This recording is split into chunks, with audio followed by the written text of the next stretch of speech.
Okay, so euro pound here. You can see that broke this zone a little bit here, still very bearish. I had drawn this out in case it did reject this area, but it didn't. So delete that. We're looking for it to come back up to this main area here and short it from there. So delete this zone. It's having such a tough time breaking this area here.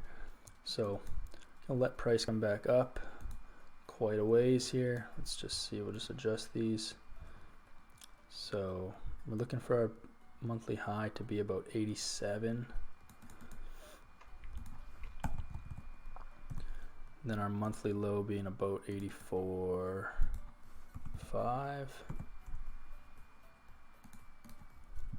And that'll be our monthly range. We need price to come back up to this area. Might not come all the way up to the 87 level, but into this zone at least. Might actually move these down just to the bottom of this zone kind of thing, to the nearest whole number.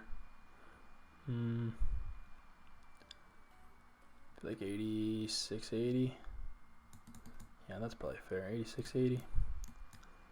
We'll leave this at 84.3, so that looks pretty good. So I would wait for price to come up to the zone here.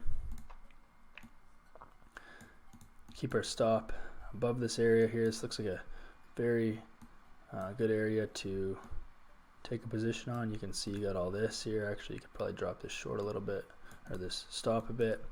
This area seems excellent. It's rejected it many times with big rejections. So let price come back up to there, and then target this lower zone for the month here.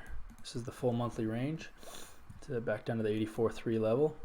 It's got to blow through the zone here though, which is kind of tough. It is major. It's having a tough time breaking it for sure, but with enough momentum it will. This is kind of like your newish zone that it painted. So yeah, this is your position for euro pound. You got to wait for price to come back up to this area, reject, and then start creating lower lows on the smaller time frames, and then look for a good entry point with a good risk to reward if you use a stop loss, and then target this full range, this 84.3 level. I think that's it's about 220 pips for the month. You'd be good to go. And then I would just make sure you get a good entry, and make sure that the price structure tells you, once price hits this zone, because right now it's making higher highs and higher lows because it's a bullish structure.